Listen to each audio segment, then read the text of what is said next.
Everyone thinks the Garmin Approach S70 is just a prettier S62 with a luxury price tag. But here's the thing, it's the first golf watch that can legitimately replace your laser and your phone on most holes because the on-wrist data is finally fast, precise, and actionable. I went in skeptical. AMOLED screens usually fade in sun, golf watches usually overpromise, and $599 is a big ask. But after 3 weeks, 8 rounds, a 2-day member guest, and 2 range sessions, I found a few things that flipped my opinion. And no, it's not perfect, but the gaps aren't where you think. Amazon rating sits around 4.5, and I wanted to find out if that's hype or earned. Before we dive into what I discovered, quick heads up. If you're already leaning S70 and want the best current price, I've dropped a link below. But stick around, because a couple of quirks I found could save you money or strokes, depending on how you play. Setup. I wanted one device that would simplify every decision from tee to green. My old routine was chaos: laser for flag, phone app for wind and elevation, guesswork on green slope, and a previous-gen golf watch that was fine for front middle back but useless in bright sun. I missed blind carries. I second-guessed club selection on uphill approaches. Pace of play suffered juggling gear. The S62 helped, but I wanted a brighter screen, better accuracy under trees, and an on-wrist caddie I might actually trust. That's why the S70 was on my radar. A 1.4-inch AMOLED, 43,000 preloaded full-color maps, ceramic bezel, 16-day smartwatch battery, 20 hours GPS, and the promise of improved virtual caddie, plays like with barometer and green contour data with a Garmin Golf membership. Big promises, bigger price. Stakes set. Confrontation testing phase. First, mapping and accuracy. On a bright, cloudless day, I played a course I know cold and compared the S70 to my laser on 30 approach shots. The watch's carry to bunker, water, and layup distances were consistently within 2-3 yards of my laser to pin when I adjusted for middle of green versus flag. Under tree cover, I toggled multiband GNSS on. It locked faster and kept me within 4 yards of measured spots using fairway markers. Battery hit was noticeable, but more on that later. The pan and zoom map on that 1.4 AMOLED, genuinely useful. I could drag to a tree line, see 235 to clear and 260 to reach, and make a confident decision in seconds. On screen, I'll overlay this. Hazard view, then a quick zoom to a layup target. The clarity is the point. But then the slope and wind story got interesting. The enhanced plays-like distance uses the built-in barometer to account for elevation. On my home course's 165-yard uphill par 3, 20 feet of elevation, 8 mph headwind, S70 showed plays-like 182. Virtual caddie nudged 7 iron based on my historical dispersion. I usually go 8. I took 7. Result, 12 feet under the hole. Conversely, on a downwind par 5 approach, it slightly overcooked the advice by a half club when a gust died mid-swing. Reminder that wind data relies on phone connection. No phone, no wind. With phone, it's shockingly helpful but still subject to real-time gusts. Trust the number but keep eyes on flags and trees. Then the virtual caddie matured. It needs your data, think several rounds, to show dispersion patterns and realistic club picks. By round 5, it began giving me club and target lines that matched my tendencies. Tight par 4 with ob right. It recommended 4 iron layup to my 225 carry window, avoiding my typical fade miss.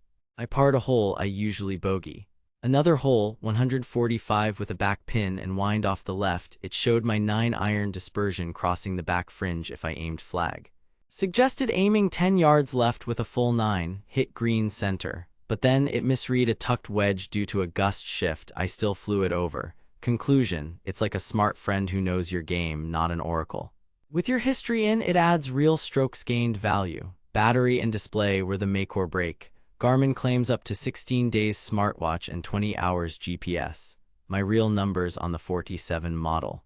At 60% brightness, gesture wake, multiband off, I used about 30-35% per 18. That's 2 full rounds per charge comfortably, 3 if you're conservative. With always-on display and brightness 80%, I got about 1.5 rounds. Multiband added roughly 10-15% battery drain on a treeline course. So yes, AMOLED in sun is readable, punchy, and genuinely nicer than the old transflective screens, and you can manage settings to stretch battery.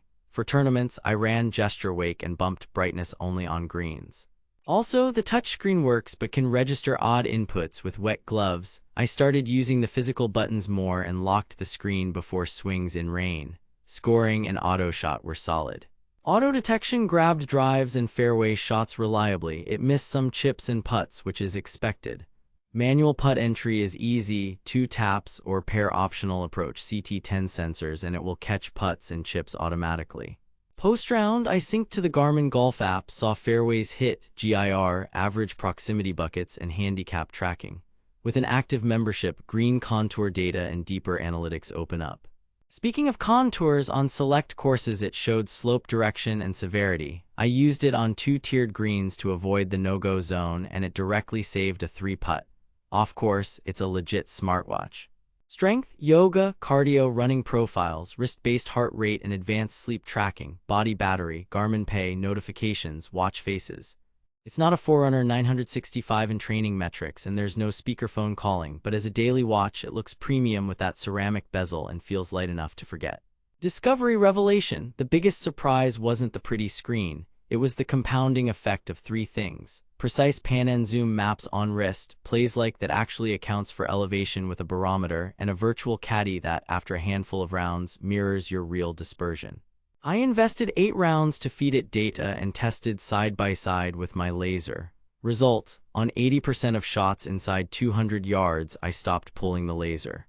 The green contour data, when available, changed my approach strategy and my lag putting targets. Too good to be true? Not quite. You need the membership for contours, a phone link for wind, and some battery discipline. But once dialed, it's the first watch that reduced my mental load while improving decisions. Versus S62, readability and accuracy under trees are a noticeable leap. Versus Apple Watch plus third-party apps, S70 wins on battery and integrated golf brains. The $599 price still stings, but if it replaces your laser use and your phone-in-hand routine, the value case is real.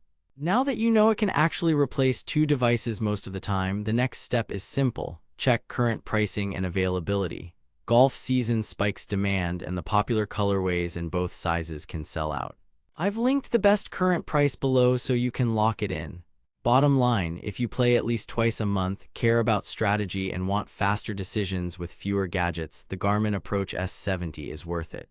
Competitive golfers, data-driven players, and anyone frustrated by juggling phone, laser, and a dim older watch will love it.